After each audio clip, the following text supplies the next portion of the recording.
अस्सलाम वालेकुम, आप देख रहे हैं प्रोग्राम डिबेट न्यूज़ एनालिसिस। मैं हूं आपके साथ मनीज़ा मोइन। नाजरीन, ISPR का रद्दअमल सामने आ गया है। चेयरमैन PTI इमरान खान ने बगैर सबूत हाजिर सर्विस अफसर पर इल्ज़ामात लगाए जो कि बदनीयती पर मबनी है।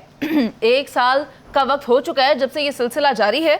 हमारा इदारा कानूनी कार्रवाई का हक रखता है, ये बात की गई है। दूसरी जानिब इमरान खान ने वज़ीर-ए-आज़म पाकिस्तान शहबाज शरीफ से सोशल मीडिया प्लेटफॉर्म पर कुछ सवालात उठा दिए हैं। पैनल में मेरे साथ नवीद चौधरी साहब मौजूद हैं, PJ मीर से जावेद इकबाल साहब और इफ्तिखार अहमद साहब। मैं चाहूँगी नवीद साहब आप ये बताएं कि हुकूमत या अफवाज पाकिस्तान क्या इमरान खान के खिलाफ कानूनी कार्रवाई का जो हक रखती है उसका इस्तेमाल भी करेगी?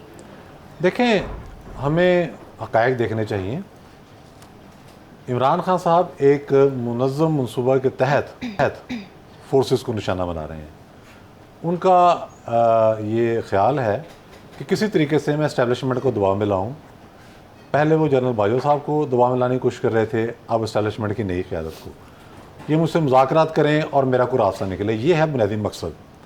सितम ज़रीफ़ी ये है कि मुझे उस वक़्त बतौर शहरी बहुत खुशी हुई जब इस्लामाबाद हाई कोर्ट के अंदर जैक ब्रांच गई और उन्होंने कहा कि श्री मदारी साहब के जो दुख्तर हैं उन्होंने चीफ साहब के मुतल्लिक़ इस तरह के अल्फाज इस्तेमाल किए हैं, FIR दर्ज हुई है, हम कानूनी कार्रवाई करना चाहते हैं। कोर्ट ने वो दरख्वास्त खारिज कर दी। मैं हैरान रह गया, मतलब थोड़ी कार्रवाई होने के बाद हो जाती, इतनी जल्दी नहीं थी। तो मामला क्या है कि जुडिशल एक्टिविज़म जो है वो हर चीज़ की राह में रुकावट बना हुआ है। अब ये बयान क्यों आया है? कार्रवाई तो यकीनन FIA कर सकती है और ये साइबर क्राइम है और ये पाकिस्तान में जो राइजुल वक्त कवानीन है उसके तहत आप सिक्योरिटी फोर्सेस पर तनकीद नहीं कर सकते, कुछ आप पूरे इदारे को निशाना बनाना। लेकिन मामला ये है कि अदलिया से रिलीफ इस तरह के मिल रहे हैं। मसलन एक यूट्यूबर पकड़ा गया तो उसके लिए हफ्ते को अदालत खुल गई, छुट्टी वाले दिन हाई कोर्ट। एक पकड़ा गया तो हमें TV पर टिकर चलना शुरू हो गया कि चीफ जस्टिस ऑफ पाकिस्तान ने इसका नोटिस लिया और रजिस्ट्रार केस को देख रहे हैं। ये मामला यहाँ तक आ गया है। ये बड़ी संजीदा सूरत हाल है। ISPR का काम मुजम्मत करना नहीं होता, उसको तो काम है कि वज़ारत दफ़ा को बताए और वज़ारत दफ़ा उस पर कार्रवाई करे। अब ज़ाहिर है जब वो हुकूमत से रजू करते हैं तो बताते हैं कि जिसको पकड़ते हैं अदलिया पहले तैयार बैठी हुई है। अच्छा। जिस तरह वो PTI को रिलीफ देने के लिए तैयार बैठी है, इसी तरह से इन लोगों को रिलीफ देने के लिए तैयार बैठी है। तो ये मामला बहुत ज़्यादा अब संगीन होता जा रहा है। ठीक है। ISPR ने बुनियादी तौर पर एक चीज़ वाज़ेह की है कि अब मामला वहाँ पहुँच गया है जहाँ हम तो कोशिश कर रहे हैं कि कानून के तहत मामला हो जाए।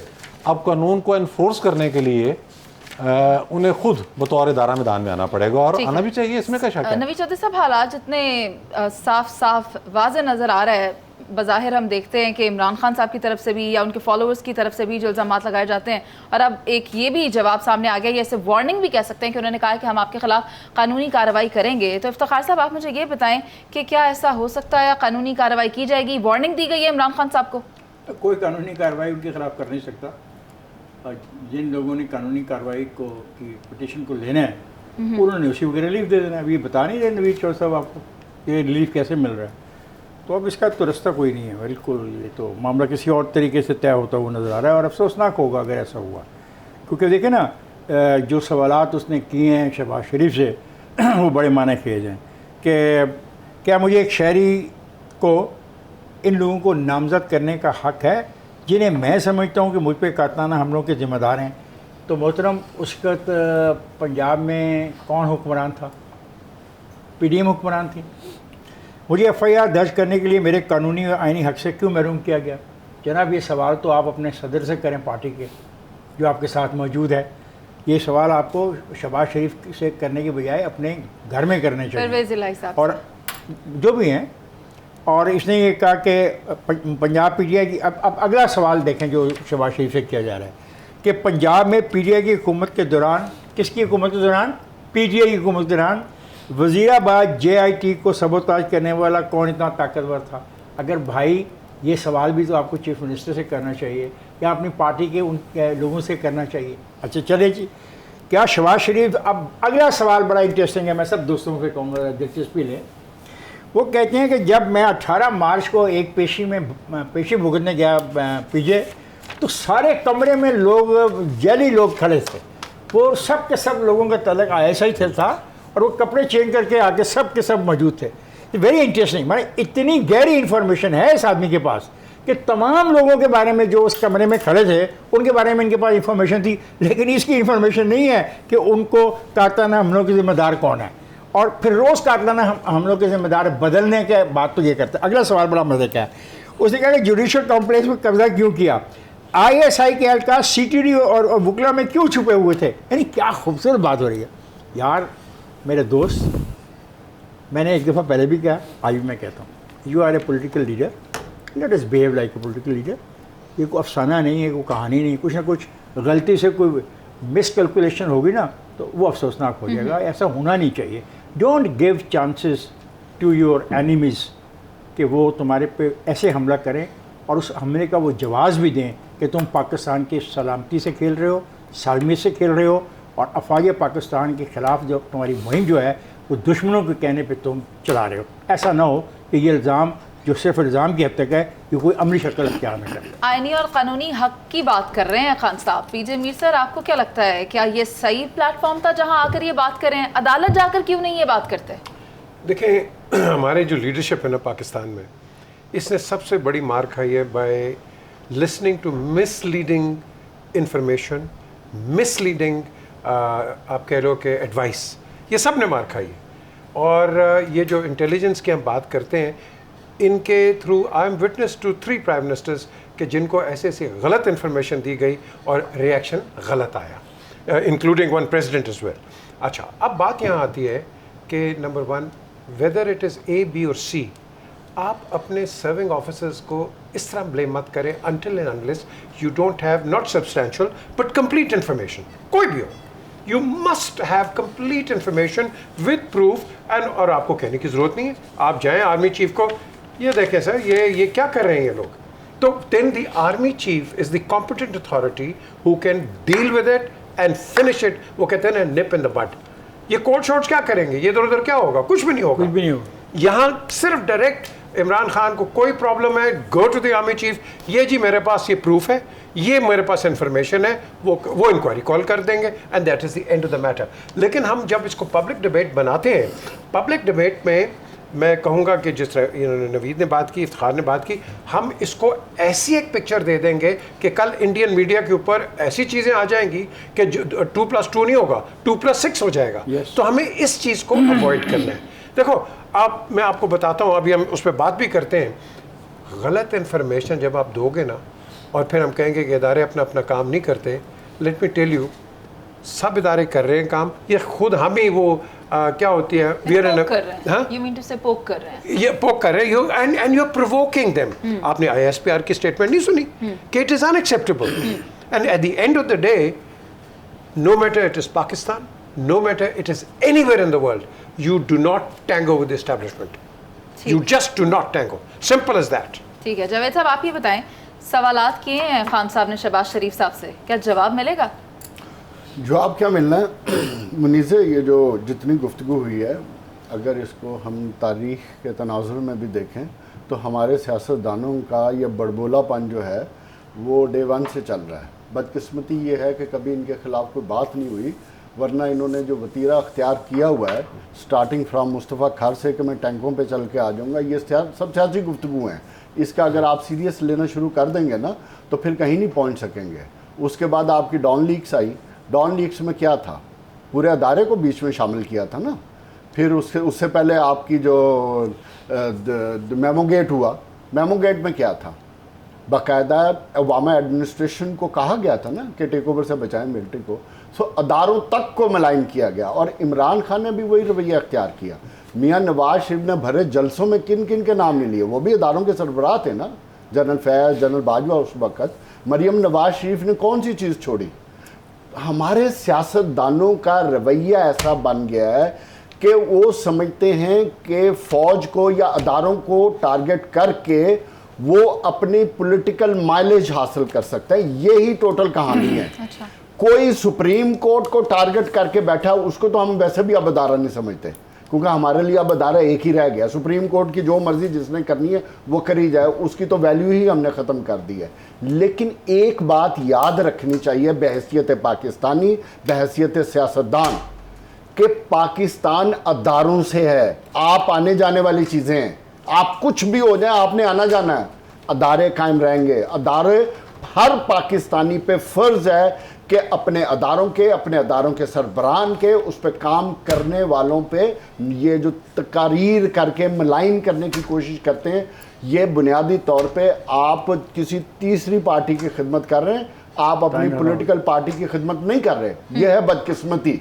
और इसको इसलिए इजी लिया गया कि आज इमरान खान समझते हैं कि उनकी जो पॉलिटिकल माइलेज इस तरीके से मिलेगी। उससे पहले मियां नवाज शरीफ समझते थे, उससे पहले जरदारी साहब समझते थे। जावेद साहब, बात यही है, किसी के समझ लेने से कुछ नहीं होता। आपने दुरुस्त बात की है कि पाकिस्तान ही इदारों के साथ है और यही इदारे हैं जो पाकिस्तान जिनके साथ बना है और इन्हीं का एहतराम करना है। इनके खिलाफ इस तरह से साजिश नहीं की जा सकती और ISPR ने भी बखूबी इस बात को वाज़ेह कर दिया है। सबूतों के साथ बात करने की जगह मौजूद है। खान साहब को चाहिए अगर सबूत हैं तो वहाँ जाएं, राइट प्लेटफॉर्म पर अपनी बात करें। खैर, अभी हमें जाना है एक ब्रेक पर, वापस आएंगे। Supreme court practice and procedure act 2023 पर बात करेंगे। आप साथ रहिए।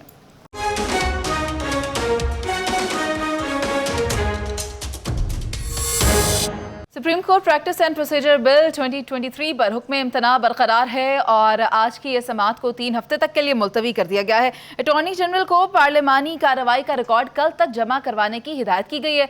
अटॉर्नी जनरल साहब ये कहते रहे कि फुल कोर्ट बनाया जाए, जबकि अदालत की जानिब से ये कहा गया कि बेंच बनाने का इख्तियार चीफ जस्टिस साहब के पास है। मैं चाहूँगी इफ्तिखार साहब आप इस बात पर रोशनी डाल दें कि कहाँ जाकर ख़त्म होगा ये मामला। ये मामला जाके जो क्लैश है उसके नतीजे में मुमकिन है सब कुछ ही पैक कर दिया जाए, हो सकता है, क्योंकि जो रवैया है 8 जजेस का ये मुनासिब नहीं।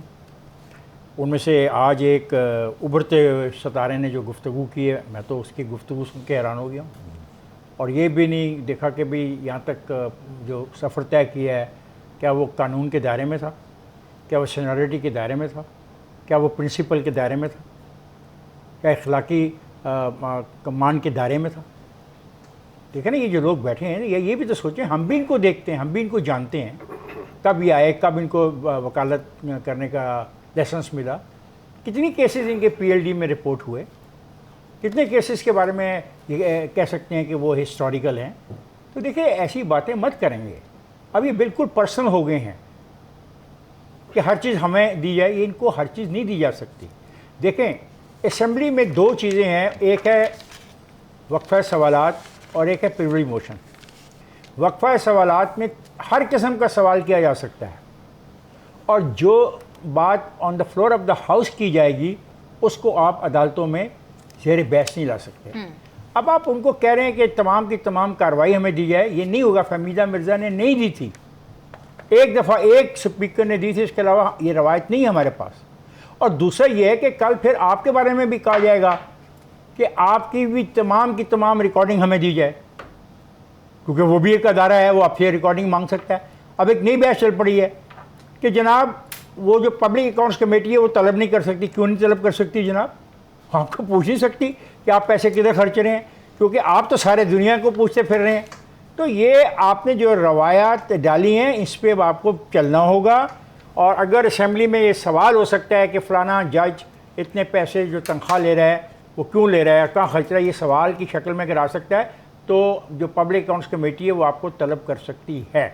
और आज पब्लिक अकाउंट्स कमेटी ने जो फ़ैसला किया है वो बड़ा इम्पॉर्टेंट फ़ैसला है और मैं समझता हूँ ये फ़ैसला होना चाहिए, क्योंकि ये तो नहीं है ना कि एक अदारा ही जो 17 अफराद का अदारा है जिसमें 15 मौजूद हैं, वो 15 अफराद पाकिस्तान के 22 करोड़ लोगों के मुंतखब नुमाइंदों का मजाक उड़ाए, उनका ठट्ठा उड़ाए, उनसे जवाब तलबी करे। और ये बाई प्रोडक्ट हैं, ये खुद पैदावार कहाँ से हुए, ये सुप्रीम कोर्ट कहाँ से पैदा हुई? सुप्रीम कोर्ट आइन से पैदा हुई। ये नहीं हो सकता कि आइन से पैदा होने वाले लोग आइन साज अदारे के ऊपर हमला आवर हो जाएं और उनका तमस्खर उड़ाएं और उनको तंग करें और उनको मजबूर कर दें कि वो उनके उसके रद्द-ए-अमल में वो आगे जाएं। ये गलत है। और ये जज साहबान आपने तो चले जाना है, आपकी तो टेन्योर पोस्टिंग है, और ये जो बैठे हुए हैं पार्लियामेंट में ये किसी न किसी शक्ल में हमेशा से इसी पार्लियामेंट में आते रहेंगे। ये बात ख्याल रखिएगा। आप जिन रवायात को जन्म दे रहे हैं वो नौजवान नस्ल के लिए अच्छी नहीं है, क्योंकि नौजवान नस्ल की जज नहीं कर पाएगी कि हु इज़ द सुप्रीम। इधर आप 15 लोग सुप्रीम हैं या पार्लियामेंट सुप्रीम है। इसी बात से और भी कई सवालात निकलते हैं। इफ्तिखार साहब, एक और बात जो जस्टिस आयशा मलिक की जानिब से आज की गई, उन्होंने कहा कि कोई भी बेंच कोई भी केस की समाअत कर सकता है। अगर हुकूमत फुल कोर्ट की बात कर रही है तो हुकूमत क्या फ़ायदा उठाना चाहती है? मैं चाहूँगी नवीद साहब आप इस पर रोशनी डाल दें कि इस स्टेटमेंट को किस तरह से तस्वर किया जाए। देखें, रोशनी तो मैं शुक्रगुजार हूँ मोहतरमा जस्टिस आयशा मलिक साहबा का, उन्होंने पूरी तरह से रोशनी डाल दी, केस मुकम्मल कर दिया उन्होंने। वो फरमाती हैं कि सुप्रीम कोर्ट का कोई भी बेंच कोई भी मुकदमा सुन सकता है। क्या हुकूमत फुल कोर्ट से फ़ायदा उठाना चाहती है? रूल्स और आइन और कानून के तहत क्या हुकूमत चाहती है अदालत की अंदरूनी बहस बाहर आए? सारा केस क्लियर कर दिया उन्होंने। वो कहती हैं अगर फुल कोर्ट बन गया तो फिर तो हुकूमत को फ़ायदा हो जाएगा। वो कहती हैं कि क्या हम इस तरह अंदरूनी बहस अंदर लाएं, अंदर तो लड़ाई चल रही है। तो ये तो हमें शुक्रगुजार होना चाहिए कि उन्होंने अपने रिमार्क्स के ज़रिए सारा केस ख़त्म कर दिया। और हम तो चीफ जस्टिस साहब पर बहुत तरफ से कि भाई आपके मुतल्लिक ये केस है कि हमने बेंचों की तश्कील को इंस्टीट्यूशनलाइज करना है, जो बार काउंसिल्स का भी मुतालबा है, जजेस का भी मुतालबा है। और सर आशा और आप केस सुन रहे हैं और आप पर इजाफी इल्जाम ये है कि आप बेंच फिक्सिंग कर रहे हैं। सर एक बात, ये आशा मुतालबा नहीं है कि इस केस की वजह से बहुत बड़ा मुतालबा।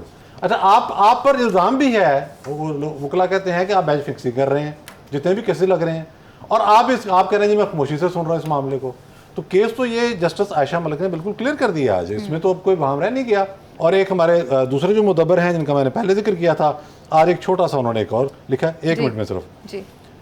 मुफ्ती मुनीबुर रहमान साहब ने आज ये लिखा है, चीफ जस्टिस ने फरमाया 90 दिन में इंतखाब हमारी चॉइस नहीं जिम्मेदारी है। कल वाला खिताब, हो सकता है हमारे फैसलों पर अमल दरामद ना हो, मगर ये वक्त के मिज़ान में पूरा उतरेंगे और एक वक्त आएगा कि नाफज होंगे। जस्टिस मुनीब अख्तर ने समाअत के दौरान रिमार्क्स दिए, इंतखाब की तारीख को 14 मई से आगे बढ़ाना सुप्रीम कोर्ट का इख्तियार है। नीज़ सराजुल हक साहब ने जब अदालत में खड़े होकर कहा अगर इलेक्शन 105 दिन तक आगे बढ़ सकते हैं तो फिर 205 दिन भी आगे बढ़ सकते हैं। उस वक्त सुप्रीम कोर्ट ने इस पर इत्तफाक किया और सियासी जमातों के लिए मुज़ाकरात की खिड़की खोली। अब सवाल ये है, अगर आइन में मुद्दत कतई है तो फिर एक दिन की तख़ीर भी गैर आइनी है। तो क्या सुप्रीम कोर्ट ने आइन की खिलाफ वर्जी की? और अगर तारीख बढ़ सकती है तो फिर कोई भी हतमी तारीख क्या इल्हामी होगी? अगर जवाब नफ़ी में है तो फिर इत्तफाक़े राय को क्यों तरजीह नहीं दी जा सकती? चीफ जस्टिस ने मज़ीद फरमाया, अदालती फ़ैसलों की अखलाकी अथॉरिटी होती है। काश ये ख्वाब कभी ताबीर पाले, सरे दस्त तो ऐसा नहीं है। थैंक यू जी, बस इतना। ठीक है, फिर जमीर सर आप ये बताएं, आपने भी गुफ्तगू सुनी नवीद चौधरी साहब की, सुप्रीम कोर्ट, पार्लियामान और ये जो सूरत हाल पैदा हुई है, किसी नतीजे पर पहुंचती नज़र आती है? देखिए जी, ये ऑल अराउंड आपकी ये कन्फ्यूजन है, नेशनल कन्फ्यूजन है। और अभी आपने कहा था, सवाल किया था कि उन्होंने स्पीकर ने एक्सेप्ट नहीं किया है। अब कल उन्होंने बुलाई है असेंबली, वहाँ वो डिस्कस करेंगे whether to give the information और not to give the information. ये बाद में जब इनका इजलास होगा then they will decide, then we know what the real picture. लेकिन आपको जो नेशनल कन्फ्यूजन है मैं आपको बताता हूँ। आपने एक प्राइम मिनिस्टर सरदार तनवीर इलियास आज़ाद कश्मीर को डिस्क्वालीफाई किया। मुझे एक बताओ, आपने उसने अपील की उधर से हाई कोर्ट से सुप्रीम कोर्ट में गया है, इन्होंने इलेक्शंस अनाउंस कर दिए, इलेक्शन कमीशन के 10 मई को होंगे और भाई उसकी 17 मई को उसकी हियरिंग है, उससे पहले तुमने अनाउंस कर दिया। I mean what is this a joke? I mean that man अगर कल वो बहाल हो जाते हैं तो he comes back into power, तो आपने तो पहले अनाउंस कर दिए। डिस्क्वालिफिकेशन डेट आपने 15 को कर दी है, 17 को आपकी आखिरी डेट है, ठीक है जी। So what is going on? ख्वाहिशात नहीं, ये this is unacceptable, this is totally unacceptable. कोई नहीं बोलेगा। क्यों नहीं बोलेगा? तो आप क्या मैसेज दे रहे हो हिंदुस्तान को कि हम भी गंद कर रहे हैं जो तुम कर रहे हो गंद? ये ना करो, खुदा के लिए कानून पे चलो, कानून इज फर्स्ट। सरदार तनवीर इलियास का आता है जो डिसीजन, वेट फॉर इट, उसके बाद जो मर्जी आप कर लो। But to prematurely do this is a violation of his human rights, his political rights, and this is not a good message to the international world. हम तो हर जगह बैठते हैं मुनीज़ा, मैं तो कश्मीर के ब्रसल्स में, न्यूयॉर्क में और इधर लंदन में कश्मीर के मुतालिक हम बात करते रहे हैं, और मैं अब जाके कहूँ जी मेरे तो हाई कोर्ट नहीं, सुप्रीम कोर्ट की अभी बात आई नहीं, इलेक्शन पहले अनाउंस कर दिए। I think this is totally unfair. हम ये बहस बहुत देर से देख रहे हैं कि फुल कोर्ट का मुतालबा किया जा रहा है हुकूमत की जानिब से, लेकिन आज चीफ जस्टिस साहब ने यह भी कह दिया है कि मुस्तकबिल के लिए तयन करना है कि बेंच किन हालात में फुल कोर्ट तश्कील देने का कह सकता है? बताएं जावेद साहब। देखिए जी, अगर ख्वाहिशात पे चलना है तो फिर हर दूसरे दिन कोई भी पार्टी फुल कोर्ट की डिमांड कर सकती है, फिर आप किधर खड़े होंगे? क्वेश्चन सबसे बड़ा ये डिमांड तो गलत नहीं तो नहीं है कि एक सेकंड ना, आप सुप्रीम कोर्ट में हर केस की फुल बेंच नहीं बना सकते। असल चीज़ ये है, ठीक है, किसी भी मामले को डिले करना या ख़राब करना, उसके लिए आप दरख्वास्त दे देंगे सुप्रीम कोर्ट ये फुल बेंच बना दे। ये अगर रूल्स के एक सेकंड मैं तुम्हें बताना चाहूँ, बैरिस्टर सलाउद्दीन ने दलील दी कि आईजी जेल खाना जात के केस में भी फुल कोर्ट तश्कील दी गई थी। अगर एक आईजी के केस में फुल कोर्ट तश्कील दी जा सकती है तो मुल्क के सबसे बड़ा इशू जो ज़ेरे बहस है उसके लिए फुल कोर्ट से इफ्तिखार साहब ने करना है, उन्हें हो चुका हुआ ना माली में। ये चीफ जस्टिस का इख्तियार है, हाँ जी, जो उनको आइन भी देता है और सुप्रीम कोर्ट के रूल्स भी अलाउ करते हैं। इसलिए इस पे जितनी बहस करें, जितनी मर्जी का रूल, आप पार्लियामेंट जो मर्जी चेंज करती रहे, उससे क्या पार्लियामेंट देखे ना, पार्लियामेंट की तो हैसियत ये है कि वो अवाम से पैदा होती है और अवाम से ही भाग रही है। ये तो पार्लियामेंट के हालात हैं। तो इस पार्लियामेंट को कौन माने? छोड़ दें इस पार्लियामेंट को। जो बात ये है, अखलाकी तौर पे चीफ जस्टिस को सुप्रीम फुल बेंच बना देना चाहिए, इसमें कोई है, लेकिन इनकी ख्वाहिशात पे नहीं बनाना चाहिए। बात यह कि अगर सुप्रीम कोर्ट के एक जज का फैसला है तो वो पूरी सुप्रीम कोर्ट का फैसला है, लेकिन चीफ जस्टिस को मैं समझता हूँ ये चीज़ देखनी चाहिए थी कि इतना जो चूचू का मरबा बना दिया इस पार्लियामेंट ने, सिर्फ हुकूमत इलेक्शन से मफरूर होने के चक्कर में, और पूरे अदारे को कंट्रोवर्शियल कर दिया है।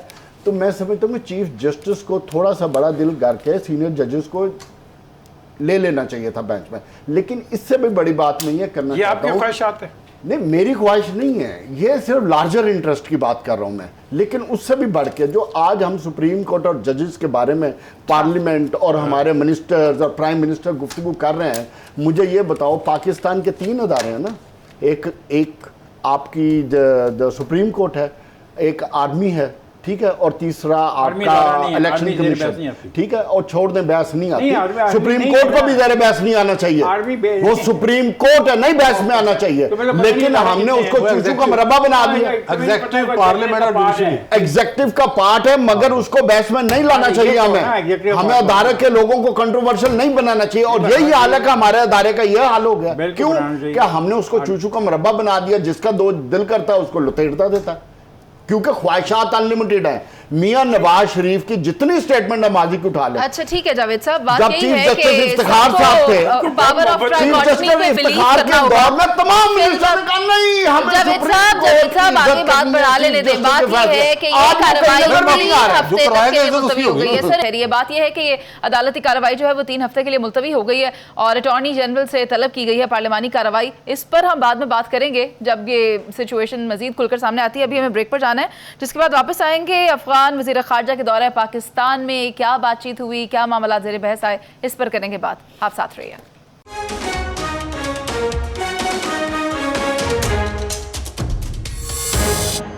अफगान अबूरी वज़ीर ख़ारजा अमीर ख़ान मुत्तक़ी पाकिस्तान के दौरे पर हैं, और उनकी जानिब से जो भी बातचीत की गई उनमें से एक बात तो ये है कि TTP के साथ मुज़ाकरात किए जाएँ। तो मैं चाहती हूँ कि पीजे सर आप बताएँ कि क्या ये हो सकता है? देखें जी, बड़ी सिंपल सी चीज़ है। अगर दहशतगर्दी की हम बात करते हैं तो हम अफ़गानिस्तान से ज़रूर बैठ के बात करेंगे, हम दूसरों से भी बात करेंगे, हिंदुस्तान के साथ भी बैठ के बात करेंगे, लेकिन TTP के साथ हमने बात नहीं करनी। वो ना कंट्री है ना तंजीम है, वो डिक्लेयर्ड एक दहशतगर्दी की एक तंजीम है। How can you talk to them? इसका मतलब the state of Pakistan is succumbing to their demands. Who are they? ये कौन है? ये वही है ना, हमारे निहत्ते बच्चों को मारती है, सिविलियंस को इन्होंने मारा है, टारगेट किए, बॉम्ब ब्लास्ट किए, अभी भी मार रहे हैं। और ये तो हम इनसे बैठ के बात करेंगे? कौन दुनिया के अंदर दहशतगर्द के साथ बात करता है? That is the first sign of defeat. आप किसी जनरल से बात कर लें और किसी मंजे हुए सियासतदान से बात कर लें, कोई बात नहीं करता। अमेरिका जिसको हम कहते हैं ना कि बड़ा डेमोक्रेटिक है और वो बड़ा लिहाज भी कोई नहीं। Shoot first, answer questions letter. The question is, जो आपको बेदर्दी से मार देता है हर जगह, आप उसको कहेंगे हाँ जी हमसे हमारे साथ बैठे बात करें, और आप चाहते क्या हैं? No sir, the state of Pakistan will not succumb to this people, we will fight terrorism, we will always fight terrorism and we'll continue fighting terrorism. अगर हमने ये बात एक दफ़ा गिवन कर दिया, तो आपने किया था ना, जब मैं जनरल साहब का नाम भूल गया हूँ, स्वात के अंदर उन्होंने रिट्रीट क्या सीज फायर किया, रीग्रुप आके उन्होंने फिर मारना शुरू कर दिया। How long can we continue? ठीक है, लेकिन मैं चाहूँगी जावेद साहब आप मुझे ये बताएं कि कहा गया है आर्मी चीफ की जानिब से भी कि वो भी खुशहाल और पुरअमन अफ़गानिस्तान देखना चाहते हैं, तो क्या जो शर्त रखी गई है अफ़गान वज़ीर ख़ारजा की जानिब से उसको कंसिडर किया जाएगा? देखो मुनीर से पहले तो मैं ये समझता हूँ कि लकीली अफ़गान वज़ीर ख़ारजा पाकिस्तान आए हुए हैं, हम उनसे कोई मईशत का सबक भी ले लें, क्योंकि पिछले 11 महीने में उनकी जो उन्होंने खुद बयान की है, महंगाई भी नीचे आई है, उनकी करेंसी भी स्ट्रॉन्ग हुई है, उनकी मैशत भी स्ट्रॉन्ग हुई है। तो मेरा ख्याल है कि 11 महीने अपने और 11 महीने उनके ज़रा कंपैरिजन करके हम उनसे भी ज़रा टिप्स ले लें। हम तो फारग हो गए बुनियादी तौर पर। दूसरी चीज़ इम्पॉर्टेंट ये है कि देखो टीटीपी के साथ मैं समझता हूँ कि मुज़ाकरात अगर करने हैं तो उसके प्री कंडीशन होनी चाहिए। प्री कंडीशन बड़ी सिंपल है, वही 3 चीज़ें जो हम शुरू में करते आ रहे हैं, उसके बाद टेबल पर बैठना चाहिए। पहली चीज़ ये है कि वो हमारे पाकिस्तान के आइन को मानेंगे। दूसरी चीज़ ये है कि वो हथियार फेंकेंगे, डिसआर्म होंगे। और तीसरी चीज़ ये है कि पाकिस्तान के कवानीन के तहत यहाँ रहेंगे। अगर वो इन 3 कंडीशंस पे आते हैं तो मेरा ख्याल है फिर बातचीत करनी चाहिए। अगर नहीं आते तो फिर मैं ये समझता हूँ कि इनको किसी तरह नहीं छोड़ना चाहिए, आयरन हैंड के साथ इनको टक्करना चाहिए, क्योंकि ये वो लोग, ये वो दरिंदे हैं जिन्होंने हमारे मासूम शहरियों को और हमारे फौजियों के खिलाफ एक्शन APS देखो यार, इनको किसी सूरत में माफ़ी नहीं होनी चाहिए। इफ्तिखार साहब, आप अफ़गान वज़ीर ख़ारजा की तजवीज़ को किस तरह देखते हैं? मैं बिल्कुल, जो जावेद साहब ने बहुत अक्ल की बातें आज की हैं, पहले जो अक्ल की बात नहीं की उसको निकाल के जो अक्ल की बातें की हैं मैं उनके साथ हूँ। एंड आईने पाकिस्तान को तस्लीम करो, पाकिस्तान की सालमियत को तस्लीम करो, हमारी हदूद को तस्लीम करो, हमारी बाउंड्रीज को तस्लीम करो, हमारी जो हैसियत है उसको तस्लीम करो, उसके बगैर कोई बात नहीं। लेकिन इफ्तिखार यहाँ सवाल आता है, इन्होंने भी कहा हम किस वजूद में उनको तस्लीम करेंगे? नहीं, मैं नहीं सर, जब वो तो हमारे आइन को ही मानते हैं। देखिए, जब वो आइन को मान, जब डायलॉग ही ख़त्म उनसे हमारा क्यों होता है? उन्होंने कहा कि हम इस आइन को मानते नहीं, वो एक और आइन का तस्वर उनके ज़हन में है। उनको एक खिता ज़मीन चाहिए जहाँ पे वो आइन जो उनके ज़हन में उसको वो शरिया लगा सके। हम नहीं मानते। हम कहते हैं हमारा कॉन्स्टिट्यूशन है, ये इस्लामी रिपब्लिक ऑफ पाकिस्तान का कॉन्स्टिट्यूशन है, पहले इसको रिस्पेक्ट दो, देन वी विल सी कि क्या हमने करना है। नवीद चौधरी साहब की तरफ भी बात लानी है। सर, आप इनके दौरे को किस तरह देख सकते हैं, अफगानिस्तान के पर्सपेक्टिव को मद्देनजर रखते हुए और पाकिस्तान के? ये दौरा बेसिकली चीन ने इसका एहतमाम किया था, वो राब्ते में था, फिर UNO से इजाज़त भी ली गई ज़ाहिर है पाकिस्तान के ज़रिए, और CPEC को अब वो बढ़ाना चाह रहे हैं अफ़गानिस्तान तक, ये इसका बुनियादी मकसद था। जहाँ तक मुतवक्किल साहब का ये कहना है कि TTP से मुज़ाकरात करें, ये सिर्फ एक रस्मी बयान है। उनको भी पता है कि यहाँ हालात ऐसे नहीं हैं, जो कुछ जनरल फैज़ ने वहाँ जाकर किया, और ये मुतवक्किल साहब ने इज़हार नाराज़गी किया था। पूरी अफ़गान गवर्नमेंट बड़ी सख्त सीख हुई थी कि यहाँ करने क्या है जनरल फैज़। और उसके बाद ख़ुद अफ़गानिस्तान की सूरत हाल आप देखें, दोनों बार से मैं बता देता हूँ कि मैं अगर मुतवक्किल साहब से ये गुजारिश करूँ कि जनाब आप दाइश से मुज़ाकरात करें, जिन्होंने कुछ महीने पहले तक काबुल से लेकर कुनड़ तक धमाके ही धमाके करके बेशुमार लोगों को मार दिया था, आपने मुज़ाकरात किए? नहीं, आपने ऑपरेशंस किए और जड़ से उनको काटा। TTP का मामला तो सिर्फ इतना है कि ये चूँकि उनके साथ लड़ते रहे हैं तो वो उनको समझते हैं कि ये हमारे पार्टनर हैं, तो हम यहाँ गए हैं तो गुफ्तगू कर लें। हर मुल्क ने अपने हिसाब से देखना है कि मैंने कैसे टैकल करना है। उनकी मैशत इसलिए बेहतर हुई है कि वहाँ सियासी अदम इस्तेहकाम पैदा करने के लिए कोई PTI नहीं है, कोई ऐसी जुडिशरी नहीं है जो कवर दे उनको, फसाद नहीं है। यहाँ तो बकायदा फसाद पैदा किया गया। अमेरिका ने भी फोकस अपना यहाँ कर लिया, अमेरिकी सफीर मुँह हाथ धोए बगैर पहुँच गया फवाद चौधरी के घर अमदाद लेने कि भैया CPEC क्यों लगा, होने क्या लगा? तालिबान ने तो सूरत हाल कंट्रोल कर ली। यहाँ भी इसी तरह का आयरन हैंड इस्तेमाल करना पड़ेगा, जो शरपसंदी हो रही है असले के जोर पर और जो सियासी जो उसे सब कंट्रोल करना का भी पड़ेगा reference दे दें, बहुत आइन और शुक्रिया, कानून बहुत के शुक्रिया मुताबिक। आपका जावेद साहब। जावेद साहब बहुत शुक्रिया आपका, नवीद साहब तो आपका भी, और पीजे सर आपका भी, इफ्तिखार साहब आपका भी। इतनी संजीदा बात को भी हम किस नहज पर ले गए हैं। बात यही है कि we need to make it sure कि अफगानिस्तान की सरजमीन कभी भी पाकिस्तान के खिलाफ इस्तेमाल नहीं होगी और अफगान हुकूमत को आइन पाकिस्तान को तस्लीम करना होगा और पाकिस्तान की सालमियत को बरकरार रहना है। इसी के साथ आपसे इजाज़त, अल्लाह ने के बाद।